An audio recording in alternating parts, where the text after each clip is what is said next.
بسم الله الرحمن الرحيم. الحمد لله رب العالمين، والصلاة والسلام على رسوله الكريم وعلى آله وأصحابه أجمعين، أما بعد.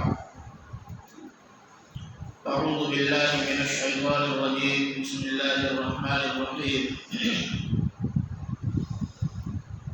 إن الصلاة تنهى عن الفحشاء والمنكر. صدق الله مولانا العظيم.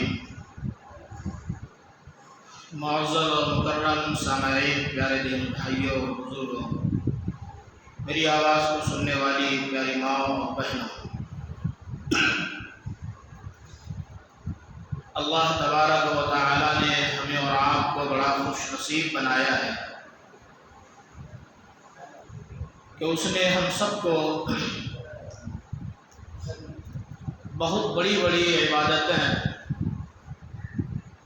اور خود سے ملاقات کا بات کرنے کا ذریعہ،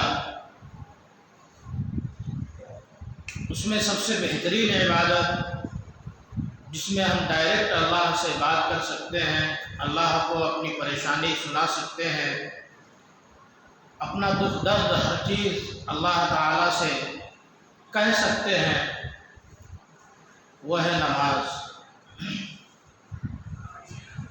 میں نے ابھی جو آیت کریمہ تلاوت کی ہے، اس میں اللہ تعالیٰ فرماتا ہے ان الصلاۃ تنہی عن الفحشاء، بے شک نماز بری باتوں سے، بے حیائیوں سے، منکرات سے، ان تمام چیزوں سے روک لیتی ہے۔ یعنی جو انسان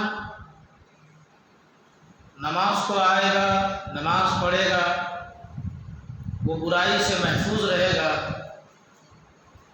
شیطانی کاموں سے محفوظ رہے گا، بے حیائیوں سے محفوظ رہے گا،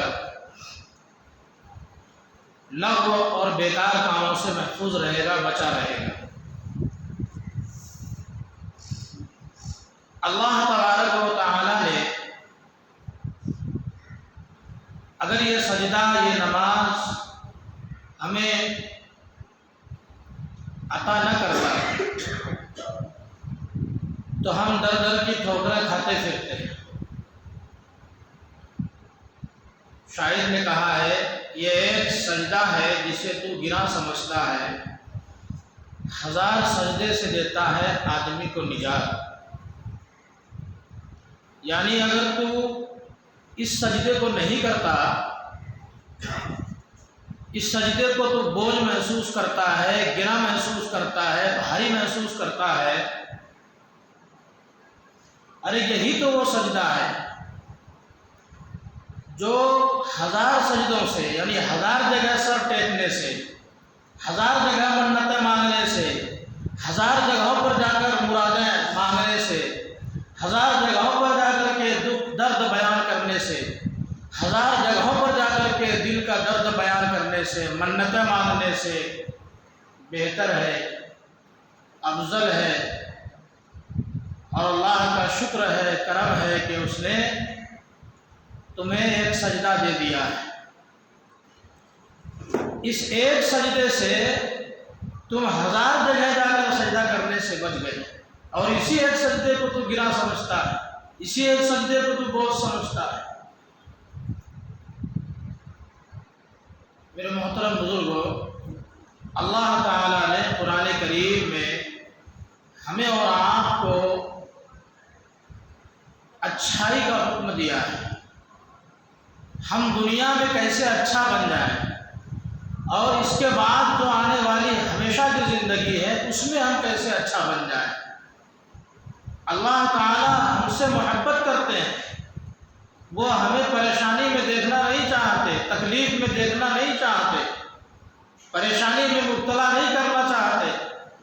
اللہ خود کہتا ہے کہ جو اچھائی پہنچتی ہے، جو تم کو نعمتیں ملتی ہیں، جو تم کو راحت اور آسانیاں ملتی ہیں، جو تم کو سکون اور اطمینان ملتا ہے، جو تم کو انعامات دیے جاتے ہیں، وہ اللہ کی طرف سے اللہ کہتا ہے وہ میری طرف سے ہے، اور جو برائیاں، جو مصیبتیں، جو تکلیف تم کو آتی ہے، جو پریشانیاں تم کو آتی ہیں، جو بیماریاں تم کو آتی ہیں، جو بلائیں تم کو آتی ہیں، جب مصیبتیں تم کو گھیر لیتی ہیں، تو وہ تمہاری طرف سے ہے، وہ تمہارے برائیوں کی وجہ سے ہے، وہ تمہارے بدعمالیوں کی وجہ سے ہے، وہ تمہاری نفسانی خواہشات پر عمل کرنے کی وجہ سے ہے، وہ تمہاری کمینہ پنتی کی وجہ سے ہے، وہ تمہاری حرکتیں ہیں۔ اللہ تو تمہارے لیے بہتر کر رہا ہے، تمہارے لیے بہتر سوچ رہا ہے، وہ تو تمہیں آرام میں دیکھنا چاہتا ہے،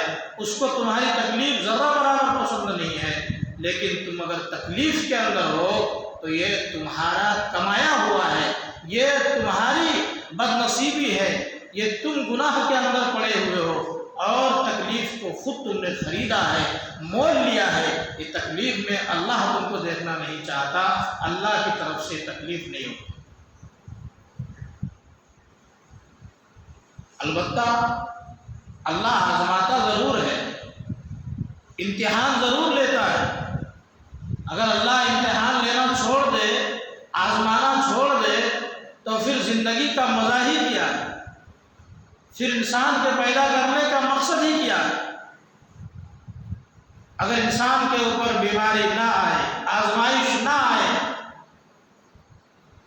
تو پھر اس کو مکمل طور پر سمجھا نہیں جا سکتا۔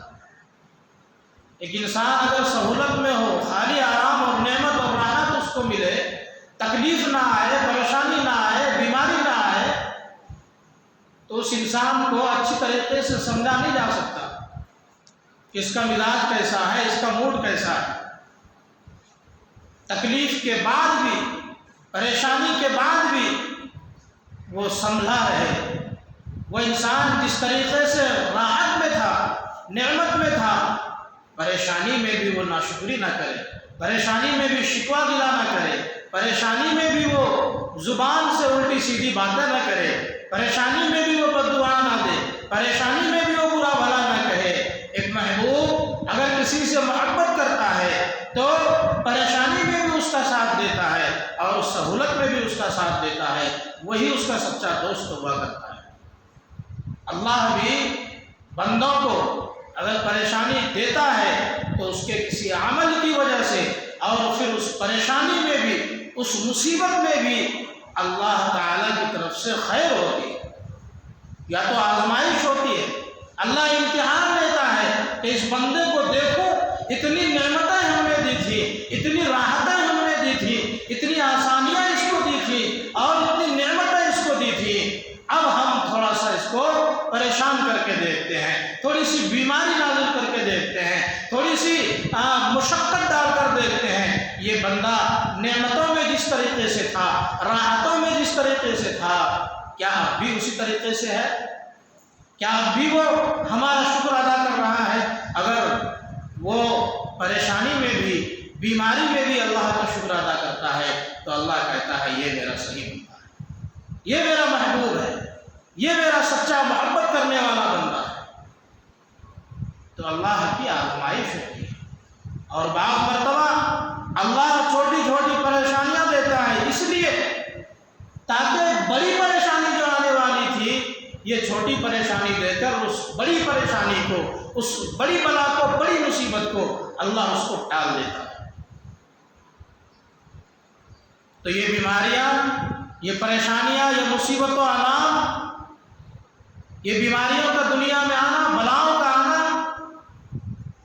یہ اللہ کی طرف سے بھی ایک نعمت ہے مومنوں کے لیے۔ بیماری آئی، جو آدمی اللہ کو یاد نہیں کر رہا تھا، بھول گیا تھا، مسجد کا راستہ بھول گیا تھا، اللہ کا نام اس کی زبان پر نہیں تھا، اب جب وہ بیمار ہے، پریشانیوں میں مبتلا ہے، وہ دن میں ضرور 2 4 10 مرتبہ اللہ اللہ کرے گا۔ ایک آدمی بڑی راحت میں تھا، مال ہے اس کے پاس، جو چاہتا ہے کرتا ہے، کھا رہا ہے، پی رہا ہے، اچھے اچھے کپڑے پہن رہا ہے، اکڑ کر چل رہا ہے، لوگوں پر ظلم کر رہا ہے، اس کو ٹینشن کیا ہے؟ اس کے پاس تو ساری چیزیں موجود ہیں۔ اللہ تعالیٰ اس کو ذرا ہلاتا ہے، ذرا جھنجھوڑتا ہے، تھوڑی پریشانیوں میں مبتلا کرتا ہے، کچھ کچھ بلا اس کے اوپر نازل کرتا ہے، کچھ مصیبت میں مبتلا کر دیتا ہے، کبھی بڑی مصیبت، کبھی بڑی بلا، کبھی چھوٹی بلا۔ اب جب اس کے اوپر مصیبت آتی ہے، وہ بیمار ہو جاتا ہے، کوئی نعمت اللہ تعالیٰ اس سے چھین لیتا ہے، اب اس کو سمجھ میں آتا ہے کہ وہ نعمت، وہ پیسے، وہ راحت و آرام جو اللہ نے ہمیں دے رکھی تھی، وہ بہت بڑی چیز تھی، ہم نے اس کی قدر نہیں کی۔ اب اس کو فوراً یاد آتا ہے کہ تکبر کی سزا کیا ہے، ظلم کرنے کی سزا کیا ہے، اکڑ کر چلنے کی سزا کیا ہے۔ ایک انسان ہٹا کٹا طاقتور ہے، اچانک اس کا پاؤں ٹوٹ گیا، اس کا ہاتھ ٹوٹ گیا، اچانک اس کہیں ایکسیڈنٹ ہو گیا، اچانک کوئی ایسی مصیبت آ گئی جس پر وہ اترا رہا تھا، وہ اکڑ رہا تھا، ہٹے کٹے جسم سے لوگوں پر ظلم کر رہا تھا، اپنے مضبوط پاؤں سے لوگوں کو ٹھوکر لگا رہا تھا، اور اپنے مضبوط اور ڈھیل ڈول جسم سے اکڑا کر کے زمین پر اکڑ کر چل رہا تھا۔ اللہ نے ذرا سا تھوڑا سا اللہ تعالیٰ نے اس کو ہلایا، تھوڑی سی مصیبت دی، فوراً اللہ اس کو یاد آ جاتا ہے۔ اب اس کو سمجھ میں آتا ہے کہ جس پاؤں سے ہم ظلم کر رہے تھے، یہ پاؤں اللہ کی کتنی بڑی نعمت ہے۔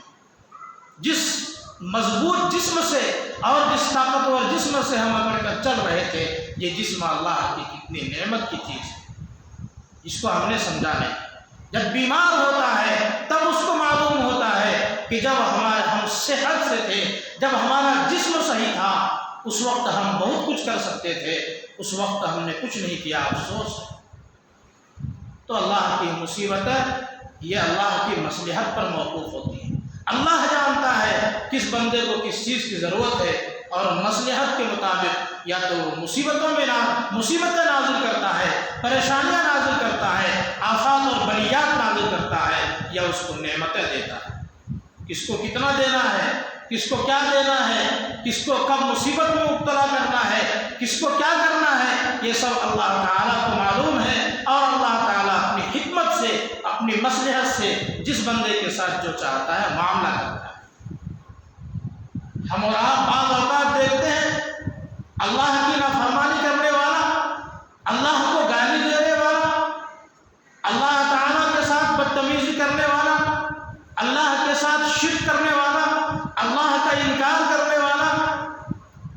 اسی طریقے سے بعض مومن ہے لیکن نماز کو نہیں آ رہا ہے، ایمان اس کے پاس ہے، مسلمان ہے، لیکن وہ نافرمانی کر رہا ہے، چوری کر رہا ہے، لوگوں کو ستا رہا ہے، شراب پی رہا ہے، الٹے سیدھے کام کر رہا ہے، دنیا کا ہر وہ گناہ جو ناپسندیدہ ہے، جو گناہ ہے جس سے لوگوں کو تکلیف ہوتی ہے، جس سے اللہ ناراض ہوتا ہے، ہر اس کام کو وہ کر رہا ہے۔ نیکیوں کے اندر ذرہ برابر بھی وہ نہیں لگا ہے، ایک بھی نیکی کا کام نہیں کر رہا ہے۔ اللہ تعالیٰ کافر و مشرک کو بھی، اور اس گالی دینے والے کو بھی، ظلم کرنے والے کو بھی، بے نمازی کو بھی، سبھوں کو اللہ تعالیٰ رزق دے رہا ہے۔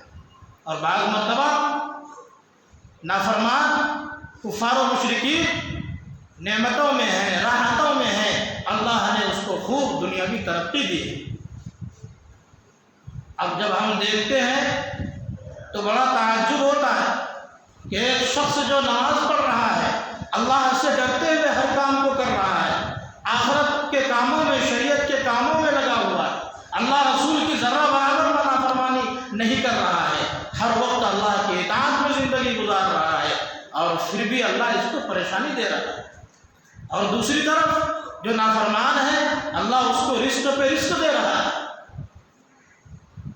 دیہاتیوں کی زبان میں اللہ اس کو چھپر پھاڑ کر دے رہا ہے، اللہ اس کو بے حساب دے رہا ہے، ترقی پہ ترقی، بلڈنگ پہ بلڈنگ، کمپنیوں پہ کمپنی وہ بنا رہا ہے، حالانکہ وہ تو شراب کی فیکٹری چلا رہا ہے، وہ تو اتنے گناہ کا کام کر رہا ہے، پھر بھی اللہ اس کو دے رہا ہے۔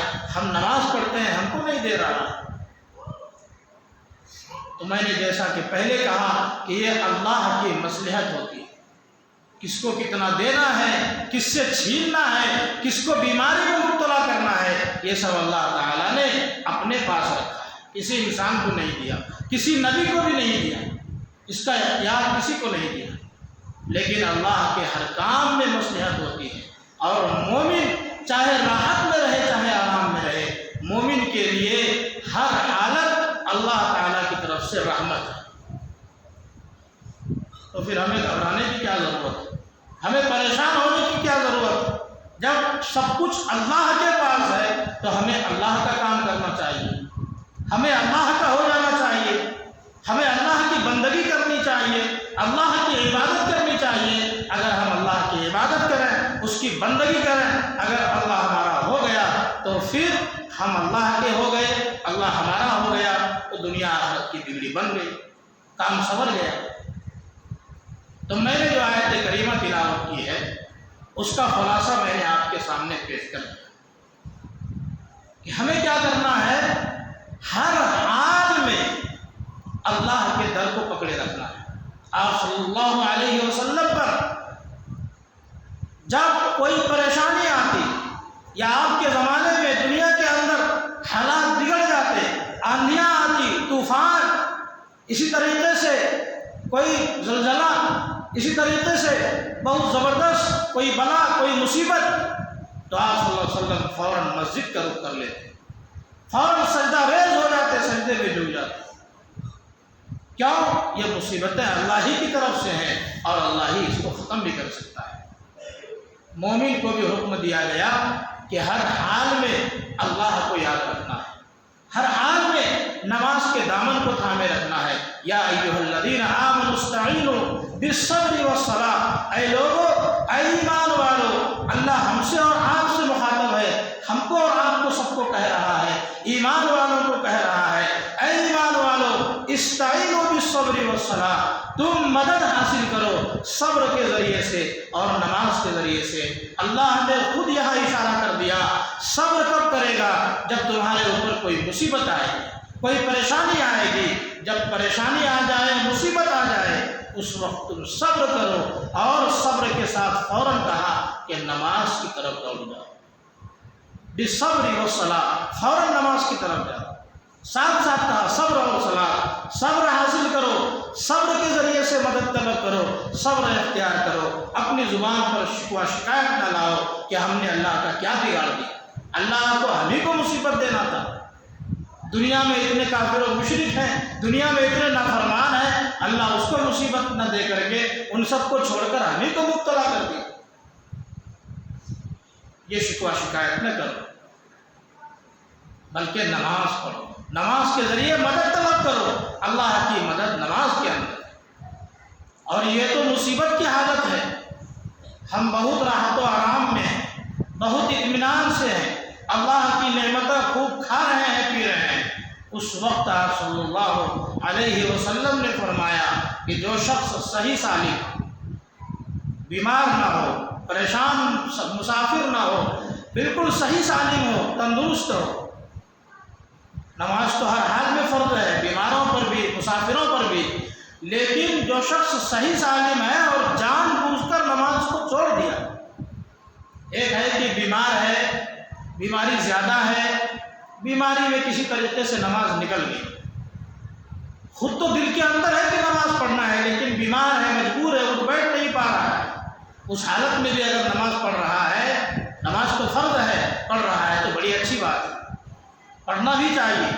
اور ہر حالت کی اللہ تعالیٰ نے ہر حالت کا طریقہ بتایا، آپ صلی اللہ علیہ وسلم نے طریقہ بتایا، بیمار ہے تو کیسے پڑھنا ہے، اگر بہت زیادہ بیمار ہے، اٹھ بیٹھ نہیں پا رہا ہے، یہاں تک کہ صحیح طریقے سے وہ سجدہ بھی نہیں کر پائے گا، صرف اشارہ کرنے کی طاقت ہے تو اشارے سے وہ نماز پڑھ لے، اگر آنکھ کی پلک جھپک رہی ہے تو آنکھ کے اشارے سے نماز پڑھ لیں، بدن ہاتھ بالکل خاموش ہے، حرکت نہیں کر پا رہے ہیں، لیکن آنکھ کھول سکتے ہیں، بند کر سکتے ہیں، تو اس کے اشارے سے بھی نماز پڑھیں۔ کوئی سفر میں ہے، بہت بھیڑ بھاڑ ہے، بہت رش ہے، ہم وہاں نماز نہیں پڑھ سکتے ہیں، تو جس طریقے سے ہو، جب موقع ملے نماز میں دیر نہ کرے، فوراً پڑھ لیں، وہاں بھی وہ کوشش کرے کہ کسی طریقے سے ہم نماز پڑھ لیں۔ لیکن اگر یہ سب حالت نہیں ہے، کوئی بندہ اطمینان کی حالت میں ہے اور جان بوجھ کر کے نماز کو چھوڑ رہا ہے، اذان ہو رہی ہے، کوئی توجہ اور دھیان نہیں ہے، آپ صلی اللہ علیہ وسلم نے فرمایا من ترک الصلاۃ متعمدا فقد کفر، جس نے جان بوجھ کر نماز کو چھوڑ دیا گویا اس نے کفر کر دیا، کافر ہو گیا۔ سمجھ جائے بات کو. امام احمد بن حنبل رحمۃ اللہ علیہ فرماتے ہیں کہ اس حدیث کے تحت، اس حدیث کے مطابق جو جان بوجھ کر فرض نماز کو چھوڑ دیتا ہے وہ کافر ہو جاتا ہے. جب آپ صلی اللہ علیہ وسلم نے فرما دیا تو اس میں کوئی شک و شبہ کی گنجائش نہیں ہے. اب وہ کافر ہو گیا، اگر وہ توبہ نہیں کر رہا ہے فوراً اس کی گردن اڑا دی جائے. اگر اسلامی اسٹیٹ ہو تو وہاں کے امیر المومنین اور حاکم کو چاہیے کہ اس کو بلائے، جس نے جان بوجھ کر ایک بھی نماز چھوڑ دی فوراً اس کا گردن کاٹ دے، اس کا سر قلم کر دے. امام ابو حنیفہ رحمۃ اللہ علیہ فرماتے ہیں اگر کوئی جان بوجھ کر نماز چھوڑ رہا ہے تو اس کو اٹھا کر کے جیل میں ڈال دیا جائے، اور جب تک وہ توبہ نہ کر لے اس وقت تک اس کو جیل میں ہی چھوڑ دیا جائے، یہاں تک کہ وہیں مر جائے. اتنی سخت وعیدہ ہے. آپ صلی اللہ علیہ وسلم نے بے نمازی یعنی نماز کو مختلف بہانوں سے چھوڑنے والے، راحت و آرام میں چھوڑنے والے، نماز کی طرف توجہ نہ کرنے والے کے بارے میں کیسی سخت وعید ہے اور کتنے خطرناک سزاؤں کا ذکر فرمایا. آپ معراج پر گئے، دیکھا کچھ لوگوں کے سر کو کچلا جا رہا ہے، بھاری پتھر اٹھا کر کے سر پر فرشتہ مارتا ہے. جو ہی مارتا ہے سر میں، سر چور ہو جاتا ہے. پھر ادھر بدن کو مارتا ہے، جیسے ہی بدن کو مارنا شروع کرتا ہے سر پھر صحیح ہو جاتا ہے. پھر وہ فرشتہ پتھر اٹھا کے پھر مارتا ہے. آپ صلی اللہ علیہ وسلم نے حضرت جبرائیل سے پوچھا جو ان کے ساتھ میں تھے، جبرائیل یہ کون لوگ ہیں جن کو اتنے بےرحمی سے پیٹا جا رہا ہے، جن کو اس طریقے سے سزا دی جا رہی ہے؟ حضرت جبرائیل نے فرمایا کہ یہ آپ کے وہ امتی ہیں جو جان بوجھ کر نماز کو چھوڑ دیتے ہیں. جان بوجھ کر نماز کو چھوڑنے سے اللہ تعالیٰ دنیا میں بھی بے برکتی دیتا ہے، قبر کے اندر بھی عذاب دے گا، میدان حشر میں بھی سب سے پہلے اللہ نماز کا سوال کرے گا. جب قیامت قائم ہوگی، جب سورج ہمارے سروں پر ہوگا، لوگ پریشانی کے عالم میں ہوں گے، نفسی پکار رہے ہوں گے، اس وقت بھی جب سوال و جواب کا سلسلہ شروع ہوگا سب سے پہلے پوچھا جائے گا کہ تم نے نماز پڑھی تھی یا نہیں پڑھی تھی. قبر کے اندر لکھا ہے کہ بے نمازی جب قبر میں جاتا ہے تو قبر کہتی ہے تیرا آنا نامبارک. تو زمین پر چلتا تھا تو مجھے سخت ناراضگی ہوتی تھی. اس کے بعد اللہ تعالیٰ ایک ایسا اژدہا اس کے قبر میں اس کے اوپر مسلط کرتا ہے جو برابر اس کو ڈستا رہتا ہے. اور وہ اژدہا گدھے اور گھوڑے کے برابر موٹا اور لمبا اتنا کہ ایک سوار گھوڑے پر سوار ہو کر کے 1 مہینے تک چلے تب بھی اس سانپ کے سر کا پتہ نہ لگا سکے. اتنا لمبا اژدہا بے نمازی کے قبر میں اللہ تعالیٰ بھیج دیتا ہے جو اس کو برابر قیامت تک ڈستا رہے. اور جب قبر سے اٹھایا جائے گا، حدیث میں لکھا ہے کہ بے نمازی کو جب قبر سے اٹھایا جائے گا تو فرعون کے ساتھ اٹھایا جائے گا، حامان کے ساتھ اٹھایا جائے گا، قارون کے ساتھ اٹھایا جائے گا، شداد کے ساتھ اٹھایا جائے گا، ابی بن خلف کے ساتھ اٹھایا جائے گا، عتبہ اور شیبہ کے ساتھ اٹھایا جائے گا. اتنے خطرناک کافر جس کے بارے میں اللہ تعالیٰ نے خود عذاب کا ذکر کیا، ان لوگوں کے ساتھ ہمارا حشر ہوگا. غور کرنے کا مقام ہے. ہم اور آپ مختلف بہانے سے نمازوں کی پرواہ نہیں کرتے. علماء نے لکھا ہے کہ دنیا میں جتنے مخلوقات ہیں اللہ تعالیٰ نے جن چیزوں کو بھی پیدا کیا، چاہے وہ جانور ہو، چرند پرند ہو، چاہے یہ پہاڑ ہو، یہ شجر و حجر، یہ درخت، یہ پیڑ پودے، تمام چیزیں اللہ تعالیٰ کی تسبیح بیان کرتی ہیں. یہ کتے اللہ کا ذکر کرتے ہیں، یہ گدھے اللہ کا ذکر کرتے ہیں، یہ گھوڑے اللہ کا ذکر کرتے ہیں، یہ خنزیر جس کو ہم سب سے ناپاک سمجھتے ہیں وہ اللہ کا ذکر کرتے ہیں. اور میں ایک بات کہہ دوں تو بڑا تعجب ہوگا، لکھا ہے کتابوں کے اندر کہ یہ جانور کیسے ذکر کرتے ہیں. علماء نے لکھا ہے گدھا جب اللہ کو یاد کرتا ہے تو کہتا ہے اے اللہ تیرا شکر ہے کہ تو نے ہم کو گدھا بنایا، تو نے ہم کو کتا نہیں بنایا.